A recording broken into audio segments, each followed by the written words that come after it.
ನಮಸ್ಕಾರ ವೀಕ್ಷಕರೇ. ಮುಳಬಾಗಿಲಿನ ಯುವ ಮುಖಂಡರು, ಸಮಾಜ ಸೇವಕರು, ಯುವಕರ ಆಶಾಕಿರಣ, ಪ್ರಮುಖ ಮುಖಂಡರಾದ ನಮ್ಮ ಕಲ್ಲುಪಲ್ಲಿ ಪ್ರಕಾಶ್ ಅವರು ನಮ್ಮ ಜೊತೆ ಇದ್ದಾರೆ. ಬರುವ ಲೋಕಸಭೆ ಚುನಾವಣೆಯಲ್ಲಿ ಅವರು ಯಾರಿಗೆ ಬೆಂಬಲ ವ್ಯಕ್ತಪಡಿಸ್ತಾ ಇದ್ದಾರೆ, ಯಾವ ಪಕ್ಷಕ್ಕೆ ಅವರು ಮುಖಂಡರಾಗಲಿ ಅವರ ಬೆಂಬಲಿಗರಾಗಲಿ ಯಾವ ಪಕ್ಷಕ್ಕೆ ಅವರು ಬೆಂಬಲವನ್ನು ವ್ಯಕ್ತಪಡಿಸಿದ್ದಾರೆ ಅಂತ ಅವರು ಮಾತಾಡ್ಕೊಳ್ಳೋಣ. ಸರ್ ನಮಸ್ಕಾರ. ನಮಸ್ಕಾರ. ಈಗ ತಾವು ಲೋಕಸಭೆ ಎಲೆಕ್ಷನ್ ಆಗ್ತಿದೆ, ಇನ್ನೇನು ಒಂದು 2 ದಿನದಲ್ಲಿ ಚುನಾವಣೆ ಹತ್ತಿರ ಬರ್ತಿದೆ. ತಾವು ಯಾವ ಪಕ್ಷಕ್ಕೆ ಬೆಂಬಲವನ್ನು ವ್ಯಕ್ತಪಡಿಸ್ತೀವಿ? ಮೋದಿ ಪಕ್ಷಕ್ಕೆ. ಆದರೆ ಈಗ ಒಂದು ಸತತ ಪ್ರಯತ್ನದಿಂದ ಈಗ ಕೆಲವರು ಗೊಂದಲ ಮಾತಾಡೋ ಪ್ರಕಾರ ಮುಳಬಾಲಲ್ಲಿ ಕಲ್ಲುಪಲ್ಲಿ ಪ್ರಕಾಶ್ ಅವರು KH ಮುನಿಯಪ್ಪ ಹತ್ರದಿಂದ ದೂರವಾಣಿ ಕರೆ ಬಂದಿದೆ.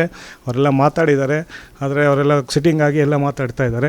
ಅವರು ಕಾಂಗ್ರೆಸ್ಸಕ್ಕೆ ಬೆಂಬಲ ನೀಡ್ತಾ ಇದ್ದಂತೆ ಕೆಲವು ಸಾರ್ವಜನಿಕರಲ್ಲಿ ಒಂದು ಗೊಂದಲದ ವಾತಾವರಣ ಇದೆ. ಅದಕ್ಕೆಲ್ಲ ನೀವು ಯಾವ ಥರ ಹೇಳ್ತೀವಿ? ಸುಳ್ಳು, ಅದೆಲ್ಲ ಸುಳ್ಳು. ನನ್ನ ಬೆಂಬಲ BJP ಪಕ್ಷಕ್ಕೆ, ಮುನಿಸ್ವಾಮಿ ಅವರಿಗೆ ನನ್ನ ಬೆಂಬಲ. ನನ್ನ ಹಿತೈಷಿಗಳಿಗೆಲ್ಲ ನಾನೊಂದು ಸಂದೇಶ ಕೊಡೋಕ್ಕೆ ಇಷ್ಟಪಡ್ತಾ ಇದ್ದೀನಿ. ಯಾವುದೇ ಕಾರಣಕ್ಕೂ ಸಹ ತಮ್ಮ ಮತವನ್ನು ಮಿಸ್ಯೂಸ್ ಮಾಡಿಕೊಳ್ಳದೆ BJP ಪಕ್ಷಕ್ಕೆ ತಮ್ಮ ಮತ ನೀಡಬೇಕು ಅಂತೇಳಿ ನನ್ನ ಎಲ್ಲ ಆತ್ಮೀಯ ಸ್ನೇಹಿತರಲ್ಲೂ ಹಾಗೂ ನಮ್ಮ ಮುಳಬಾಲ್ ತಾಲೂಕಿನ ಎಲ್ಲ ಜನತೆಯಲ್ಲೂ ಸಹ ನಾನು ಕೋರ್ಕೊಳ್ತಾ ಇದ್ದೀನಿ. ನಿಮಗೇನಾದರೂ KH ಮುನಿಯಪ್ಪ ಅವರಿಂದ ದೂರವಾಣಿ ಕರೆ ಮತ್ತು ಅವರ ಬೆಂಬಲಿಗರಿಂದ ದೂರವಾಣಿ ಕರೆ ಏನಾದರೂ ಬಂದಿತ್ತಾ ಸರ್? ಎಲ್ಲ ಬಂದಿದ್ದರು, ಅವರೆಲ್ಲ ಬಂದು ಮಾತಾಡಿದ್ರು. ಅವ್ರು ಮಾತಾಡಿದ್ದು ನಿಜಾನೇ. ಅವ್ರ ಪರವಾಗಿ ಅವ್ರ ಬೆಂಬಲಿಗರು ಬಂದಿದ್ದರು. ಬಟ್ ಅವ್ರು ನಾನು ತಿಳಿಸಿದ್ದೀನಿ, ಈ ಬಾರಿ ನಾನು ಮೋದಿಗೆ ಸಪೋರ್ಟ್ ಮಾಡಬೇಕು ಅಂತಿದ್ದೀನಿ.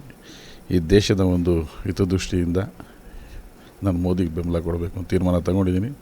ನಾನು ಮೋದಿ ಪಕ್ಷಕ್ಕೆ ಮತ ಹಾಕ್ತೀನಿ. ಮೋದಿ ಯಾರು ಕ್ಯಾಂಡಿಡೇಟ್ ಮಾಡಿದ್ರು, ಅದು ಯಾರೇ ಅಭ್ಯರ್ಥಿ ಆಗಿರ್ಬೋದು, ಅದು ಮೋದಿ ಪಕ್ಷಕ್ಕೆ ನಾನು ಬೆಂಬಲ ಕೊಡಬೇಕು ಅಂತ ತೀರ್ಮಾನ ತಗೊಂಡಿದ್ವಿ. ನಮ್ಮ ಹಿತೈಷಿಗಳು, ನಮ್ಮ ಸ್ನೇಹಿತರಿಗೆಲ್ಲ ಸಹ ನಾನು ಇದ್ರ ಮೂಲಕ ನಾನು ಮೆಸೇಜನ್ನು ಕೊಡೋಕ್ಕೆ ಇಷ್ಟಪಡ್ತೀನಿ.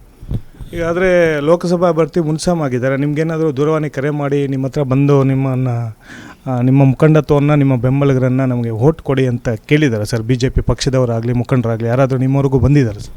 ಇಲ್ಲ, ನನ್ನವ್ರಿಗೆ ಯಾರೂ ಬಂದೂ ಇಲ್ಲ. ನನಗದು ಅವಶ್ಯಕತೆಯೂ ಇಲ್ಲ. ನನಗೆ ದೇಶ ಮುಖ್ಯ. BJP ಪಕ್ಷ ಅಂತಲ್ಲ, ದೇಶ ಮುಖ್ಯ. ದೇಶ ಕಾಯೋದಕ್ಕೆ ಒಬ್ಬರಿಂದನೇ ಸಾಧ್ಯ, ಅದು ಮೋದಿಯಿಂದನೇ ಸಾಧ್ಯ ಅನ್ನೋದನ್ನು ನಾನು ಮನಗಂಡಿದ್ದೀನಿ. ಅದಾದರೆ ನಾನು ಮೋದಿ ಪಕ್ಷಕ್ಕೆ ತೀರ್ಮಾನ ತಗೊಂಡಿದ್ದೀನಿ. ಯಾವುದೇ ಅಭ್ಯರ್ಥಿ ಇದುವರೆಗೂ ಸಹ ನಾನು ಅಭ್ಯರ್ಥಿನ ಯಾವುದೇ ಕಾರಣಕ್ಕೂ ನಾನು ಮೀಟ್ ಮಾಡಿಲ್ಲ, ನಾನು ಫೋನು ಮಾಡಿಲ್ಲ. ಅಭ್ಯರ್ಥಿ ಆಯ್ಕೆ ಆಗೋಕ್ಕೆ ಮುಂಚೆನೇ ನಾನು ತೀರ್ಮಾನ ತಗೊಂಡಿದ್ದೀನಿ, ಮೋದಿ ಪಕ್ಷಕ್ಕೆ ಮತ ಕೊಡಬೇಕು, ಅವ್ರು ಬೆಂಬಲ ಕೊಡಬೇಕು ಅಂತ. ನಿಮ್ಮ ತಾಲೂಕಿನಲ್ಲಾದರೂ ಜಿಲ್ಲೆನಲ್ಲಾದರೂ ಅನೇಕ ನಿಮ್ಮ ಒಂದು ಮುಖಂಡತ್ವವನ್ನು, ನಿಮ್ಮ ಕಮ್ಯುನಿಟಿ ಮುಖಂಡರಿರ್ಬೋದು, ಜಾಸ್ತಿ ಜನ ನಿಮ್ಮ ಮಾತನ್ನು ಕೇಳೋಕ್ಕೆ ಇಷ್ಟಪಡ್ತಿದ್ದಾರೆ. ಅವ್ರು ಎಲ್ಲಿ ಯಾವ ಪಕ್ಷಕ್ಕೆ ಅವರು ಸಪೋರ್ಟ್ ಮಾಡ್ತಾರೆ ಅನ್ನೋ ಟೈಪಲ್ಲಿ ಅವ್ರಿಗೆಲ್ಲ ನೀವು ಏನು ಲಾಸ್ಟಾಗಿ ನೀವು ಕೊನೆಯದಾಗಿ ಯಾವ ಪಕ್ಷಕ್ಕೆ ಬೆಂಬಲ ಮಾಡಬೇಕು ಅಂತ ನೀವು? ಈ ಮುಂದಿನ ಪೀಳಿಗೆ ಏನಾದರೂ ಉಳಿಬೇಕಾದ್ರೆ, ಮುಂದಿನ ಪೀಳಿಗೆ ಏನಾದರೂ ಉದ್ಧಾರ ಆಗಬೇಕಂದ್ರೆ, ಈ ದೇಶ ಏನಾದರೂ ಉದ್ಧಾರ ಆಗಬೇಕಂದ್ರೆ, ಈ ದೇಶದಲ್ಲಿರ್ತಕ್ಕಂಥ ಜನ ನೆಮ್ಮದಿಯಾಗಿ ಬದುಕಬೇಕು ಅಂತಿದ್ದರೆ, ನಮ್ಮ ನಾಡು ನೆಮ್ಮದಿಯಾಗಿರ್ಬೇಕಂದ್ರೆ, ನಾವೆಲ್ಲ ನೆಮ್ಮದಿಯಾಗಿರಬೇಕು ಅಂತ ಹೇಳಿದ್ರೆ ಮೋದಿನೇ ಗೆಲ್ಲಬೇಕು, ಮೋದಿನೇ ಪ್ರಧಾನಮಂತ್ರಿ ಆಗಬೇಕು. ಮೋದಿ ಪ್ರಧಾನಮಂತ್ರಿ ಆಗಬೇಕು ಅಂತ ಹೇಳಿದ್ರೆ ಇಲ್ಲಿ BJP ಅಭ್ಯರ್ಥಿ ಆಯ್ಕೆ ಆಗಬೇಕು. ಅದು ಯಾರೇ ಆಗಿರ್ಬೋದು BJP ಅಭ್ಯರ್ಥಿ. ಅದು ಯಾವುದೊಂದು ಗೊಂಬೆ ನಿಲ್ಲಿಸಿದ್ರು ಮತ ಹಾಕು ಅಂತ ಹೇಳಿದ್ರೆ BJP ಪರವಾಗಿ ನಾವು ಹಾಕೋಕ್ಕೆ ಸಿದ್ಧವಾಗಿದ್ದೀವಿ, ಮೋದಿ ಪರವಾಗಿ ನಾವು ರೆಡಿಯಾಗಿದ್ದೀವಿ. ಸರ್, ಈಗ ನಮ್ಮ ಮಾಜಿ ಶಾಸಕರು, ಜನಪ್ರಿಯ ಶಾಸಕರಾದಂಥ ಶ್ರೀಮಾನ್ ಕೊತ್ತೂರು ಮಂಜುನಾಥ್ ಅವರು BJP ಅಭ್ಯರ್ಥಿಗೆ ಬೆಂಬಲ ನೀಡ್ತಾ ಇದ್ದಾರೆ. ಅನೇಕ ತಾಲೂಕುಗಳಲ್ಲಿ BJP ಪಕ್ಷಕ್ಕೆ ಮತ ಹಾಕಬೇಕು ಅಂತ ಸುಮಾರು ಕಡೆ ತಿರುಗಿ ಅವರು ಇದಾಡ್ತಾ ಇದ್ದಾರೆ. ಆದರೆ ಕೆಲವು ಸಂಘಟನೆಗಳು ಇದಾದಾಗ ಜನರಲ್ಲಿ, ಸಾರ್ವಜನಿಕರಲ್ಲಿ ಒಂದು ಊಹಾಪೋಹ ಇದೆ. ಏನಪ್ಪ ಅಂದರೆ, ಕೊತ್ತೂರು ಮಂಜುನಾಥ್ ಅವರು, ಕಲ್ಲುಪಲ್ಲಿ ಪ್ರಕಾಶ್ ಅವರು ಕೆಲವು ಕಾರಣಾಂತರಗಳಿಂದ ಅವರು ದೂರ ಉಳಿದಿದ್ದಾರೆ. ಆದರೆ ಕೊತ್ತೂರು ಮಂಜುನಾಥ್ ಅವರು BJP ಬೆಂಬಲ ಆಗ್ತಾ ಇದ್ದಾರೆ, ಕಲ್ಲುಪಲ್ಲಿ ಪ್ರಕಾಶ್ ಅವರು ಕಾಂಗ್ರೆಸ್ಗೆ ಹೋಗ್ತಾರೆ ಅಂತ ಸಾರ್ವಜನಿಕರಲ್ಲಿ ಗೊಂದಲದ ವಾತಾವರಣ ಇದೆ. ಅದಕ್ಕೆ ತಾವೇನು ಹೇಳ್ತೀರಾ ಸರ್? ಕೊತ್ತೂರು ಮಂಜುನಾಥ್ ಅವ್ರಿಗೂ ನನಗೂ ಯಾವುದೇ ರೀತಿಯಾದ ಗೊಂದಲಗಳಿಲ್ಲ. ರಾಜಕೀಯವಾಗಿ ಸ್ವಲ್ಪ ಡಿಫ್ರೆನ್ಸಸ್ ಇರ್ಬೋದಷ್ಟೇ. ಅವರು ದೇಶದ ಹಿತದೃಷ್ಟಿಯಿಂದ ಎಲ್ಲ ರೀತಿಯಾಗಿ ಯೋಚನೆ ಮಾಡಿ ಅವರು ಸಹ BJP ಬೆಂಬಲ ನೀಡ್ತಾ ಇದ್ದಾರೆ. ನೋಡ್ತಾ ಇದ್ದೀನಿ, ನಾನು ನೋಡಿದ್ದೀನಿ, ಬೆಂಬಲ ನೀಡ್ತಾ ಇದ್ದಾರೆ. ದೇಶದ ಹಿತಕ್ಕಾಗಿ ನಾವು ವೋಟ್ ಹಾಕ್ತಾಯಿದ್ದೀವಿ ಹೊರತು ನಮ್ಮ ವೈಯಕ್ತಿಕ ವಿಷಯಗಳಿಗಾಗಿ ನಾವು ವೋಟ್ ಮಾಡ್ತಾ ಇರೋದಂತಲ್ಲ. ಕೊತ್ತೂರು ಮಂಜುನಾಥ್ಗೆ ನನಗೆ ಯಾವುದೇ ಗೊಂದಲ ಇಲ್ಲ. ಅವರು ಒಳ್ಳೆಯ ಒಂದು ತೀರ್ಮಾನ ತಗೊಂಡಿದ್ದಾರೆ.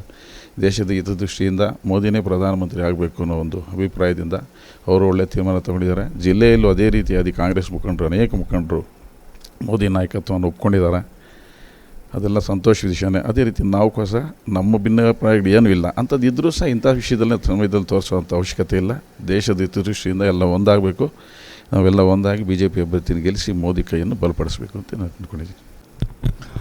ಇದಿಷ್ಟು ನಮ್ಮ ಪ್ರಮುಖ ನಾಯಕರಾದ ಕಲ್ಲುಪಲ್ಲಿ ಪ್ರಕಾಶ್ ಅವರು, ಸಮಾಜ ಸೇವಕರಾದಂತಹ ಅಭ್ಯರ್ಥಿ ಯಾರೇ ಆಗಲಿ, ನಾವು ಮೋದಿನ ನೋಡಿ ನಾವು ಅವರಿಗೆ ಬೆಂಬಲವನ್ನು ವ್ಯಕ್ತಪಡಿಸ್ತಾ ಇದ್ದೀವಿ.